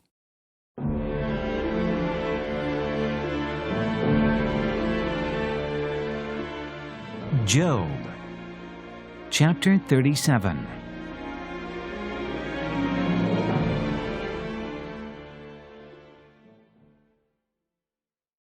At this my heart pounds and leaps from its place. Listen, listen to the roar of his voice, to the rumbling that comes from his mouth. He unleashes his lightning beneath the whole heaven, and sends it to the ends of the earth. After that comes the sound of his roar. He thunders with his majestic voice. When his voice resounds, he holds nothing back. God's voice thunders in marvelous ways. He does great things beyond our understanding. He says to the snow, "Fall on the earth," and to the rain shower, "Be a mighty downpour," so that all men he has made may know his work. He stops every man from his labor. The animals take cover. They remain in their dens. The tempest comes out from its chamber, the cold from the driving winds. The breath of God produces ice, and the broad waters become frozen. He loads the clouds with moisture. He scatters his lightning through them. At his direction they swirl around over the face of the whole earth to do whatever he commands them. He brings the clouds to punish men, or to water his earth and show his love. Listen to this, Job. Stop and consider God's wonders. Do you know how God controls the clouds and makes his lightning flash? Do you know how the clouds hang poised? Those wonders of him who is perfect in knowledge. You who swelter in your clothes when the land lies hushed under the south wind, can you join him in spreading out the skies, hard as a mirror of cast bronze? Tell us what we should say to him. We cannot draw up our case because of our darkness. Should he be told that I want to speak, would any man ask to be swallowed up? Now no one can look at the sun, bright as it is in the skies, after the wind has swept them clean. Out of the north he comes in golden splendor. God comes in awesome majesty. The Almighty is beyond our reach and exalted in power. In his justice and great righteousness he does not oppress. Therefore men revere him. For does he not have regard for all the wise in heart?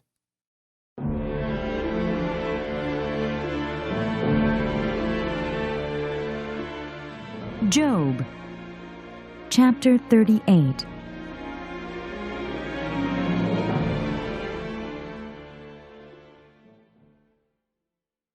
The Lord speaks.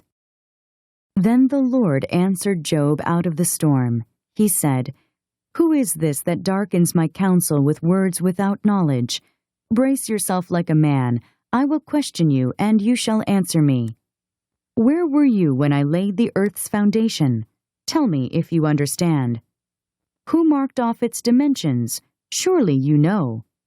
Who stretched a measuring line across it? On what were its footings set, or who laid its cornerstone, while the morning stars sang together and all the angels shouted for joy? Who shut up the sea behind doors when it burst forth from the womb, when I made the clouds its garment and wrapped it in thick darkness, when I fixed limits for it and set its doors and bars in place, when I said, 'This far you may come and no farther, here is where your proud waves halt'? Have you ever given orders to the morning, or shown the dawn its place, that it might take the earth by the edges and shake the wicked out of it? The earth takes shape like clay under a seal. Its features stand out like those of a garment. The wicked are denied their light, and their upraised arm is broken. Have you journeyed to the springs of the sea, or walked in the recesses of the deep? Have the gates of death been shown to you? Have you seen the gates of the shadow of death? Have you comprehended the vast expanses of the earth? Tell me if you know all this. What is the way to the abode of light, and where does darkness reside? Can you take them to their places? Do you know the paths to their dwellings? Surely you know, for you were already born. You have lived so many years. Have you entered the storehouses of the snow, or seen the storehouses of the hail, which I reserve for times of trouble, for days of war and battle? What is the way to the place where the lightning is dispersed, or the place where the east winds are scattered over the earth? Who cuts a channel for the torrents of rain, and a path for the thunderstorm, to water a land where no man lives, a desert with no one in it, to satisfy a desolate wasteland and make it sprout with grass? Does the rain have a father, who fathers the drops of dew, from whose womb comes the ice, who gives birth to the frost from the heavens, when the waters become hard as stone, when the surface of the deep is frozen? Can you bind the beautiful Pleiades? Can you loose the cords of Orion? Can you bring forth the constellations in their seasons, or lead out the bear with its cubs? Do you know the laws of the heavens? Can you set up God's dominion over the earth? Can you raise your voice to the clouds and cover yourself with a flood of water? Do you send the lightning bolts on their way? Do they report to you, "Here we are"? Who endowed the heart with wisdom or gave understanding to the mind? Who has the wisdom to count the clouds? Who can tip over the water jars of the heavens? When the dust becomes hard and the clods of earth stick together? Do you hunt the prey for the lioness and satisfy the hunger of the lions when they crouch in their dens or lie in wait in a thicket? Who provides food for the raven when its young cry out to God and wander about for lack of food?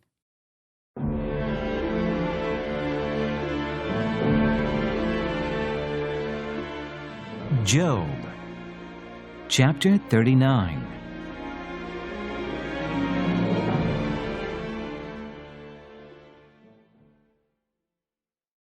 Do you know when the mountain goats give birth? Do you watch when the doe bears her fawn? Do you count the months till they bear? Do you know the time they give birth? They crouch down and bring forth their young. Their labor pains are ended. Their young thrive and grow strong in the wilds. They leave and do not return. Who let the wild donkey go free? Who untied his ropes? I gave him the wasteland as his home, the salt flats as his habitat. He laughs at the commotion in the town. He does not hear a driver shout. He ranges the hills for his pasture and searches for any green thing. Will the wild ox consent to serve you? Will he stay by your manger at night? Can you hold him to the furrow with a harness? Will he till the valleys behind you? Will you rely on him for his great strength? Will you leave your heavy work to him? Can you trust him to bring in your grain and gather it to your threshing floor? The wings of the ostrich flap joyfully, but they cannot compare with the pinions and feathers of the stork. She lays her eggs on the ground and lets them warm in the sand, unmindful that a foot may crush them, that some wild animal may trample them. She treats her young harshly as if they were not hers. She cares not that her labor was in vain, for God did not endow her with wisdom or give her a share of good sense. Yet when she spreads her feathers to run, she laughs at horse and rider. Do you give the horse his strength, or clothe his neck with a flowing mane? Do you make him leap like a locust, striking terror with his proud snorting? He paws fiercely, rejoicing in his strength, and charges into the fray. He laughs at fear, afraid of nothing. He does not shy away from the sword. The quiver rattles against his side, along with the flashing spear and lance. In frenzied excitement he eats up the ground. He cannot stand still when the trumpet sounds. At the blast of the trumpet he snorts, "Aha!" He catches the scent of battle from afar, the shout of commanders and the battle cry. Does the hawk take flight by your wisdom and spread his wings toward the south? Does the eagle soar at your command and build his nest on high? He dwells on a cliff and stays there at night. A rocky crag is his stronghold. From there he seeks out his food. His eyes detect it from afar. His young ones feast on blood, and where the slain are, there is he.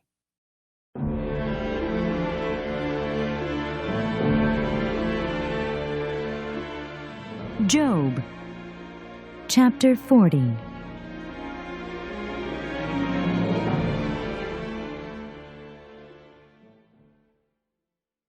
The Lord said to Job, "Will the one who contends with the Almighty correct him? Let him who accuses God answer him." Then Job answered the Lord, I am unworthy. How can I reply to you? I put my hand over my mouth. I spoke once, but I have no answer. Twice, but I will say no more. Then the Lord spoke to Job out of the storm. Brace yourself like a man. I will question you, and you shall answer me. Would you discredit my justice? Would you condemn me to justify yourself? Do you have an arm like God's, and can your voice thunder like His? Then adorn yourself with glory and splendor, and clothe yourself in honor and majesty. Unleash the fury of your wrath. Look at every proud man and bring him low. Look at every proud man and humble him. Crush the wicked where they stand. Bury them all in the dust together. Shroud their faces in the grave. Then I myself will admit to you that your own right hand can save you. Look at the behemoth which I made along with you, and which feeds on grass like an ox. What strength he has in his loins, what power in the muscles of his belly. His tail sways like a cedar, the sinews of his thighs are close-knit. His bones are tubes of bronze, his limbs like rods of iron. He ranks first among the works of God, yet his Maker can approach him with his sword. The hills bring him their produce, and all the wild animals play nearby.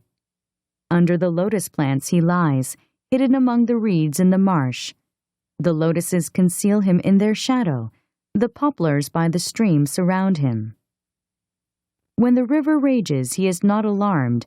He is secure, though the Jordan should surge against his mouth. Can anyone capture him by the eyes or trap him and pierce his nose?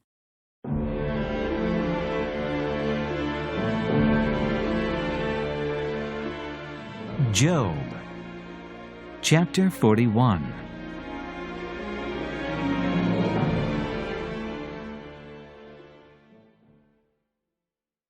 Can you pull in the Leviathan with a fishhook, or tie down his tongue with a rope? Can you put a cord through his nose or pierce his jaw with a hook? Will he keep begging you for mercy? Will he speak to you with gentle words? Will he make an agreement with you? For you to take him as your slave for life? Can you make a pet of him like a bird, or put him on a leash for your girls? Will traders barter for him? Will they divide him up among the merchants? Can you fill his hide with harpoons, or his head with fishing spears?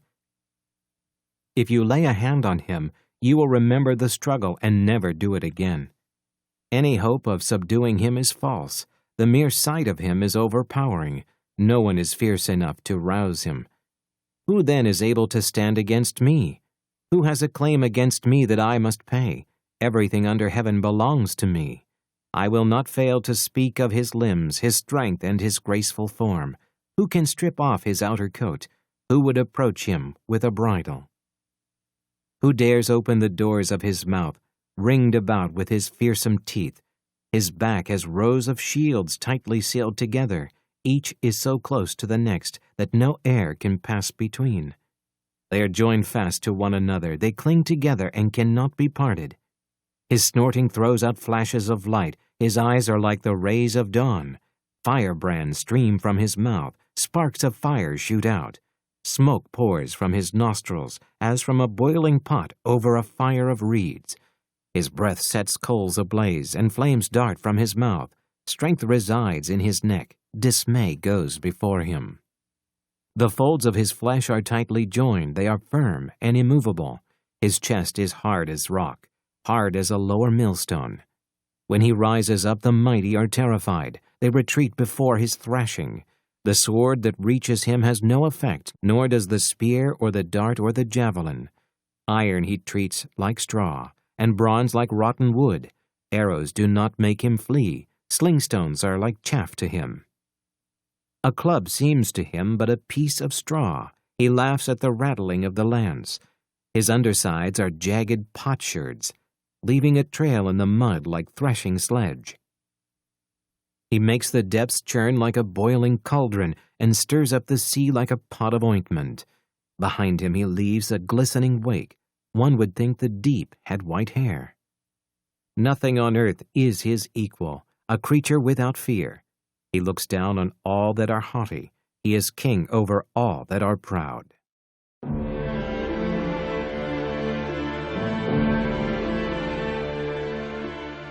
Job, chapter 42.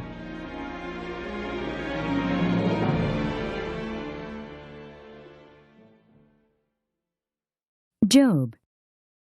Then Job replied to the Lord, I know that you can do all things. No plan of yours can be thwarted. You asked, Who is this that obscures my counsel without knowledge? Surely I spoke of things I did not understand, things too wonderful for me to know. You said, Listen now, and I will speak. I will question you, and you shall answer me. My ears have heard of you, but now my eyes have seen you. Therefore I despise myself, and repent in dust and ashes. Epilogue. After the Lord had said these things to Job, he said to Eliphaz the Temanite, I am angry with you and your 2 friends, because you have not spoken of me what is right, as my servant Job has. So now take 7 bulls and 7 rams, and go to my servant Job, and sacrifice a burnt offering for yourselves.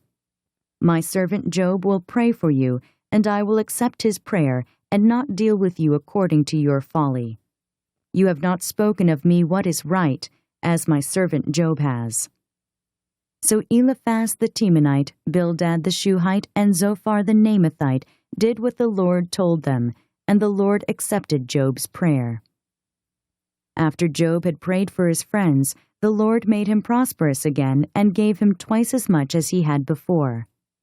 All his brothers and sisters and everyone who had known him before came and ate with him in his house. They comforted and consoled him over all the trouble the Lord had brought upon him, and each one gave him a piece of silver and a gold ring.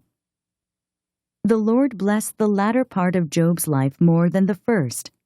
He had 14,000 sheep, 6,000 camels, 1,000 yoke of oxen, and 1,000 donkeys. And he also had 7 sons and 3 daughters. The first daughter he named Jemimah, the second Keziah, and the third Kirin-Hapuk.